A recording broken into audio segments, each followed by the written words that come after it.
C'est dans le cadre du concours des bateaux des Côtes-de-France, lancé pour Brest 92, dont le thème était un bateau, un port. Donc chaque port était invité à réaliser une construction de bateaux typiques de ce port. Et en fait, l'idée est venue d'un petit groupe de copains, et c'était surtout d'ailleurs Joël Trévien qui était l'initiateur du projet et qui avait proposé donc la construction d'un lougre. Alors c'est un bateau qui était un bateau familier de Lodey et de Quimper, puisque la fonction de ce type de navire c'était un caboteur. Il était appelé, enfin on l'appelle maintenant d'ailleurs camion des mers. Et donc qui transportait du minerai, des poteaux de mine, il allait chercher de la rogue jusqu'en Norvège, et de la rogue pour la pêche à la sardine, hein, qui ramenait donc sur Douarnenez. Mais bon, c'était plutôt un bateau qui faisait du cabotage sur, je dirais, sur la côte atlantique, et qui remontait donc jusqu'à Quimper déchargé.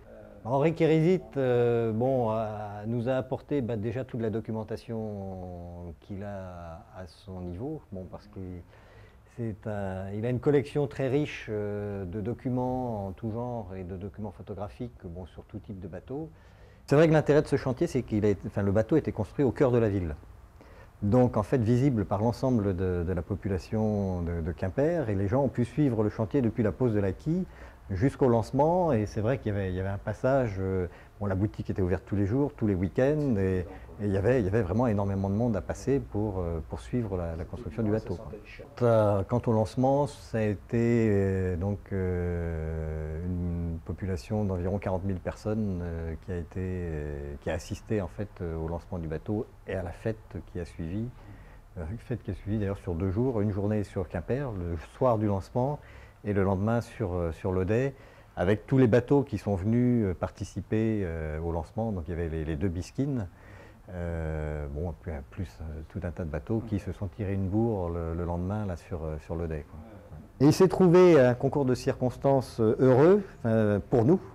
C'est que dans le Cotentin, juste avant d'arriver à ce stade de la construction, il y a eu une grosse tempête sur la région du Cotentin, qui a dégagé du sable une carcasse de lougre qui avait coulé. Et François Renaud, qui habite dans le secteur, qui a eu connaissance de cette découverte d'épave, est allé faire des relevés sur l'épave, et c'est lui qui a construit cette maquette, qui est une maquette au 10e, qui a permis aux charpentiers de marine, d'une part de voir comment les arcasses avaient été posées, puisque ces pièces horizontales là s'appellent des arcasses. Et à partir de cette maquette, les charpentiers ont réalisé des gabarits en contreplaqué et les ont posés pour voir un petit peu comment tout ça s'ajustait, avant de tailler vraiment les pièces dans le chêne, quoi. C'était un bateau creux, une cale et rien d'autre, et un poste d'équipage à l'arrière. Très restreint. Au niveau où on a fait notre timonerie, nous, avec tout l'appareillage pour la navigation, et où il y a le moteur actuellement, c'était le poste d'équipage complètement sur l'arrière. Donc l'équipage vivait là, autrement tout le reste c'était une cale. La coque était apparente à nu, et il chargeait les produits dont on parlait tout à l'heure, charbon, poteau de mine, tonneaux, etc. À l'intérieur de cette cale. Donc c'était un bateau creux qui naviguait toujours en charge. Et ça a été une difficulté pour nous. C'est-à-dire que comme on avait, dès le début du projet, on savait que c'était un bateau que nous allions faire naviguer pour du public. Il fallait que le public soit à l'aise et à une hauteur sous barreau suffisante pour ne pas marcher à 4 pattes. Donc là, quelqu'un qui mesure, on doit avoir 1,80 m sous barreau, à peu près. Moi je suis à l'aise, je ne risque pas de me cogner la tête.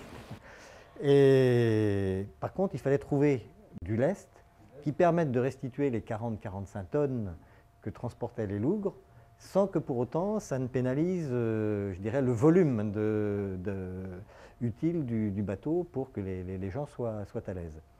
Et là encore, alors on a eu le concours d'EDF qui nous a passé du plomb. Là encore, signe un petit clin d'œil de l'histoire. Les plongeurs du GASM avaient plongé sur une épave au large de Pamar ou du Guilvinec, qui s'appelait le Louvre, et qui était un bateau qui transportait des gueuses de plomb. C'était des gros lingots de plomb. Donc les gars du GASM ont plongé, ont fait remonter ces lingots de plomb et nous les ont donnés. On les a fait fondre de façon à les couler dans le fond de la carène du bateau.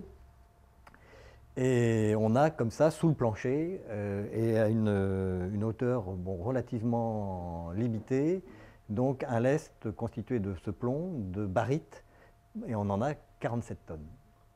Entre les deux derniers couples ici, dans le béton, il y a donc à tribord une bouteille avec donc le nom de tous les membres du bureau ou du conseil d'administration à l'époque, et à gauche une bouteille de vin cuvée spéciale du Lougre. Donc, Qui lui donne son assiette. Voilà, comme ça il est équilibré. Il est exploité effectivement par la SARL Gwelia, qui est une émanation de 5 associations au départ, qui avaient construit leur bateau. Et donc aujourd'hui, Gwelia gère 3 bateaux donc, que sont le Corentin, la Belle Angèle, donc, qui est le bateau de la région des Avennes, et puis le Dalmate, qui est le bateau de Landerneau. Et donc ces bateaux transportent donc effectivement des enfants dans le cadre d'animations que l'on peut être amené à faire, hein, ce qu'on appelle les semaines patrimoine, ou alors des particuliers qui s'embarquent individuellement, ou des entreprises, des comités d'entreprise. La clientèle est diverse et variée, et en plus, je dirais que les projets ou les navigations s'adaptent à la demande de la clientèle. Ça peut être une sortie, pour beaucoup ce sont des sorties à la journée du côté des Glénans. Par contre, il y a des croisières qui peuvent être faites sur les îles, voire sur l'Angleterre, ou une semaine de pêche au thon. Tous les ans, il y a une semaine de pêche au thon dans le golfe de Gascogne. On parlait de la clientèle du Corentin à l'instant. On va prospecter une nouvelle clientèle à partir d'un slogan à bord de Corentin: les marins sont câlins et coquins.